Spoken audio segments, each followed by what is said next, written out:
The M1 MacBook Pro beats out the existing Intel lineup, but that does not mean that there aren't any compromises. Hello guys and welcome back to the channel. 2020 was one of our biggest years in tech terms, and Apple made the biggest leap in computing once again by launching the new M1 chips powering their new MacBook lineup. While there is nothing wrong with the technology and an average user will never max out the device, there are a few things to consider to make an informed decision. Using the new MacBook with the native apps gave phenomenal speeds and epic battery life. Still, the third-party applications and enterprise software can give slight hiccups here and there, mainly because it can take a while before our favorite apps can be optimized for the new hardware. While nothing changes on the outside, the magic happens on the inside. Even other things like screen size, weight for the most part, and absence of fan in the MacBook Air is still a thing in the new series.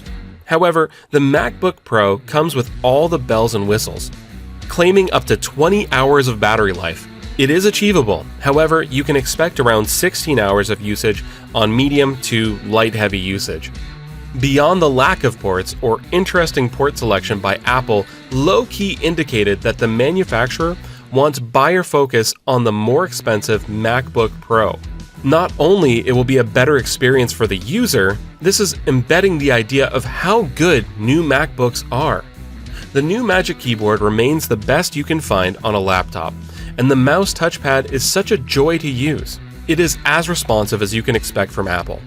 The display is bright, vivid, and you can expect 100% coverage of the Display P3 Gambit and 89% coverage of the Adobe RGB.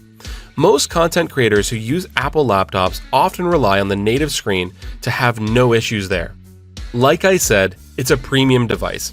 As if you hold one MacBook from the previous generation and one with the M1 chip in it, you can barely tell the difference.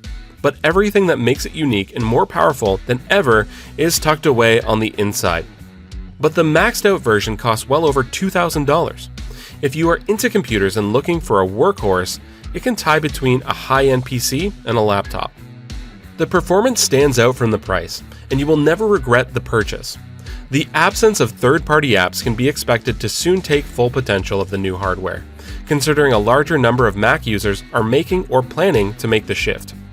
While this is more than enough to pull the trigger, there is no SD card slot, the design is kind of ancient, and the touch bar, you hate it or you love it. But it's there, and there are only 2 Thunderbolt ports. Not exactly huge deal breakers, and can be improvised with add-ons. What are your thoughts on the new M1 MacBooks? Let us know in the comments below.